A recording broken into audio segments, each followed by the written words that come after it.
what century we're in, because apparently we're now of the age where calling for blasphemy laws in England is considered normal.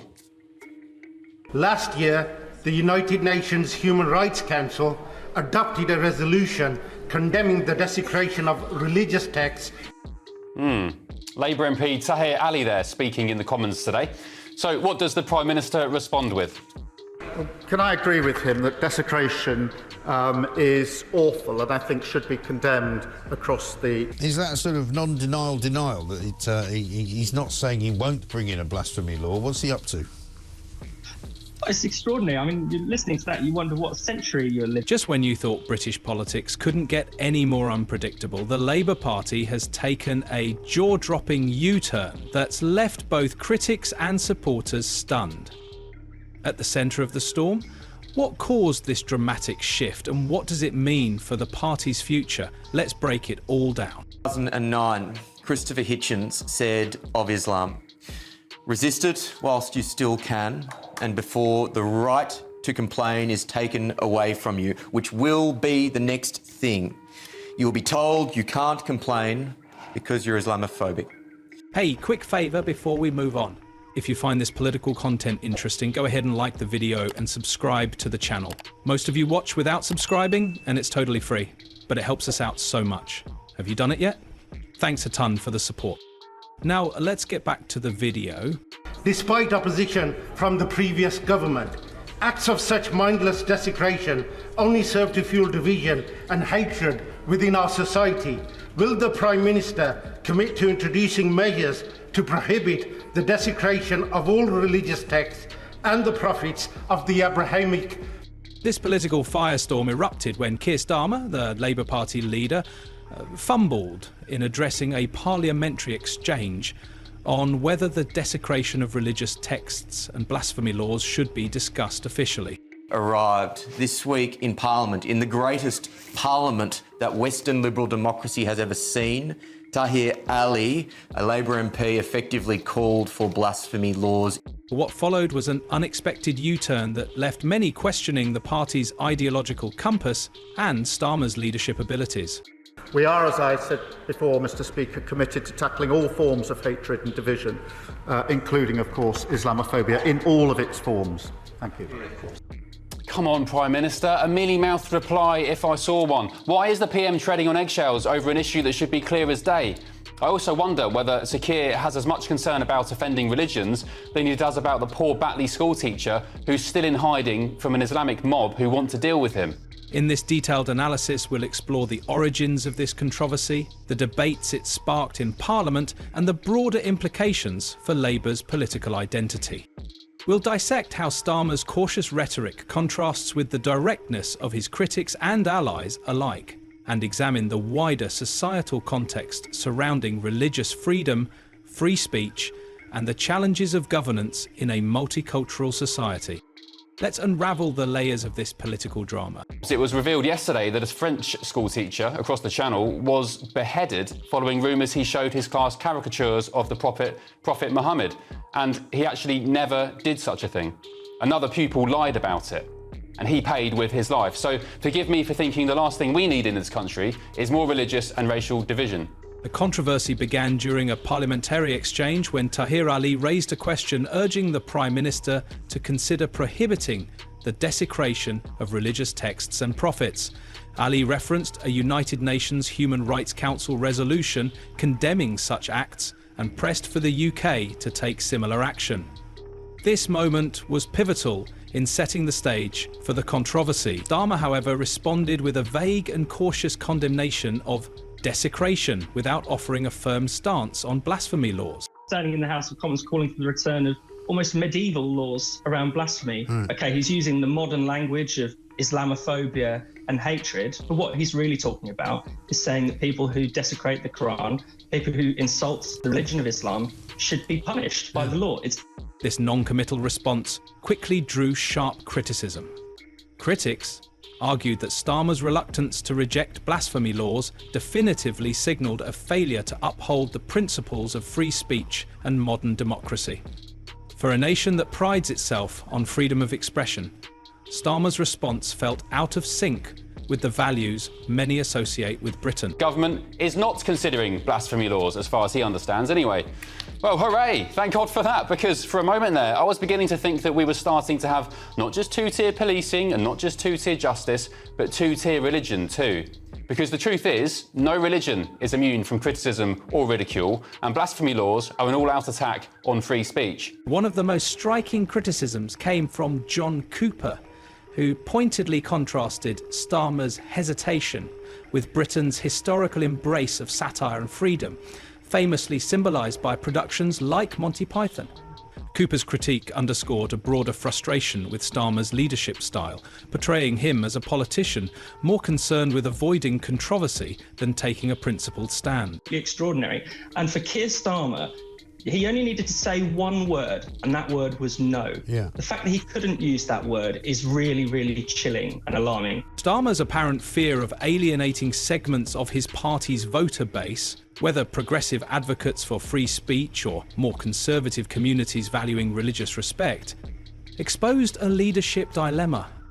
His attempt to strike a balance instead left both sides dissatisfied, painting him as indecisive and overly cautious. Ant and Dec to mock Christianity on I'm a Celebrity all week, but a red line is drawn for other religions. The start of a new day now, and first to wake up was the Reverend Richard. And lo, the night before there had been darkness, and a plague of insects had been visited upon him. But he had receiveth a small bounty that did taste of cheese, and now, praise be, he did rise again. While Starmer hesitated, others were more forthright. Seema Malhotra's unequivocal rejection of blasphemy laws stood in stark contrast to Starmer's ambiguous rhetoric. Her clarity not only highlighted the gap in Starmer's approach, but also demonstrated how directness can resonate more effectively in high-stakes debates. Malhotra's stance reaffirmed the importance of protecting Britain's commitment to free speech, offering a counterpoint to the murky waters of political compromise. Someone who is the Prime Minister of the United Kingdom in the 21st century ought to be aware that we do not want blasphemy laws, that no religion should be above criticism, that free speech is a fundamental value of ours. And the fact that it didn't even come to him at all. It was not barely even an afterthought. As the public debate intensified, the Labour Party made a surprising U-turn, with Starmer attempting to clarify his position. However, the damage had already been done. Critics seized upon this shift as evidence of political expediency, accusing the Labour Party of abandoning its principles in the face of backlash. This incident marked a critical juncture in Starmer's leadership, raising questions about his ability to navigate the complex intersection of cultural sensitivity and democratic freedoms.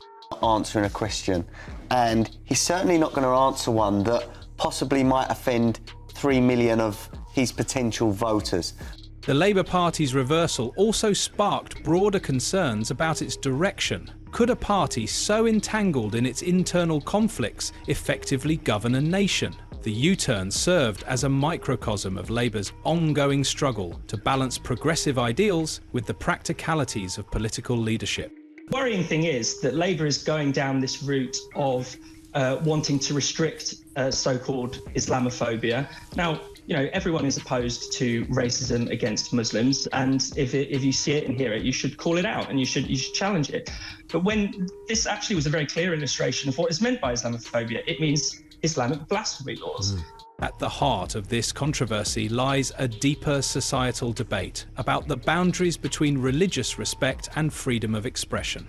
The desecration of religious texts is undeniably offensive to many, but critics of blasphemy laws argue that codifying such prohibitions would undermine the very freedoms that define a modern democracy. If you make Islamophobia illegal, then you make it difficult to challenge Islam, the aspects of the religion, certain religious practices, but even Islamist extremism. You know, that's the situation we could end up in, where we would find it difficult, say, after an Islamist. Here's what Keir Starmer should have said to that suggestion, which should be an affront to anyone who cares about freedom. We live in a Western liberal democracy. the greatest Western liberal democracy that the world has seen. In a Western liberal democracy, you are free to criticise, you're free to challenge, you're free to question any religion or ideology. And make no mistake, it is an uncomfortable truth that Islam does have questions that it needs to answer, even if it is on the fringes of Islamic culture. In a multicultural society like the UK, where diverse beliefs coexist, navigating these tensions is no easy task. Leaders like Starmer must find a path that upholds democratic principles while fostering respect and unity among different communities. However, as this instance illustrates, such balancing acts can easily tip into perceived weakness or indecision. This Labour MP asking for blasphemy laws is terrifying. It's 2024. What is even more terrifying is that we have non-crime hate incidents, which I think will be dished out for maybe people criticising people's religion. Look, I'm an atheist. While the blasphemy debate dominated headlines, it wasn't the only area where Labour faced criticism. Dame Priti Patel's scathing remarks about Labour's fiscal policies highlighted another front of vulnerability. Patel accused the Labour government of betraying pensioners by cutting winter fuel payments, framing the move as ideologically driven and fiscally irresponsible. To criticise the perpetrator. Yeah. That's the route that Keir Starmer really wants to go. I mean, we're sort of already halfway there, aren't we? Because, I mean, we have conversations all the time about, you know, the tiptoeing around subjects that people do, whether they're politicians or members of the media or, you know, just ordinary people. And we've also got the Labour government looking very enthusiastic about hate crime and bringing in all sorts of other rules which will apply to you if you say something that somebody doesn't like. Patel's critique painted Labour as a party beholden to union paymasters and accused it of prioritising political allies over the welfare of vulnerable citizens. This rhetoric added to the perception of a party out of touch with ordinary Britons, struggling to balance competing priorities. Labour's challenges didn't end there. During a session on net zero policies, Lee Anderson delivered a sharp critique, arguing that the agenda disproportionately harms the poorest households while enriching wealthy eco-activists. Anderson's remarks tapped into a broader frustration with environmental policies, perceived as elitist and disconnected from everyday struggles. I don't believe in God, I never have, but I respect people's right to have any beliefs that they have. But I must be able to criticise that. I criticise the Church of England a lot, especially over the abuse of young children over many decades. I criticise Justin Welby more than any religious figure. I'm not called Christianophobic. So this label of Islamophobic is just banding about for anyone that does want to criticise. This critique echoed a sentiment that has dogged Labour throughout its tenure.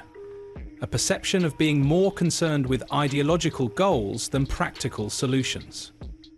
Whether on environmental policies, fiscal decisions, or cultural debates, Labour's struggles to communicate a clear and consistent vision have left it vulnerable to attacks from all sides. The Labour Party's recent controversies offer valuable lessons in political leadership and communication. Starmer's cautious approach to the blasphemy debate, while likely intended to avoid alienating key constituencies, alienated nearly everyone instead. His hesitance underscored the importance of decisiveness and clarity in navigating complex issues. As Labour grapples with its identity and seeks to regain public trust, it must address these challenges head-on, whether by refining its messaging, fostering stronger internal cohesion, or articulating a clear vision for the future. The party has much work to do if it hopes to position itself as a credible alternative to the current government. In the end, the controversy over blasphemy laws serves as both a cautionary tale and an opportunity for reflection. It highlights the complexities of leadership in a diverse and rapidly changing society, reminding us that true leadership requires not just sensitivity and balance, but also the courage to take a stand. To Islam and the Quran, we already have those laws because everybody's too terrified of them to do anything. Say what you want about the Christian religion, and that's fine. And that's not even to mention non-crime hate incidents, which have had police knocking at people's doors for tweets and spot on, Will. We have got a problem in this country, and it's already here, let alone it being enshrined in its own legislation. It's a worrying development that our Parliament, as you said, a great Western liberal democracy, has moved so far away from that in a short space of time. We have a right to freedom of speech. It's a God-given right, and inherently these laws are anti-religious. So, what do you think? Was this a masterclass in political strategy, or did the host simply underestimate her opponent? Share your thoughts below, and don't forget to like and subscribe for more insights into the world of politics.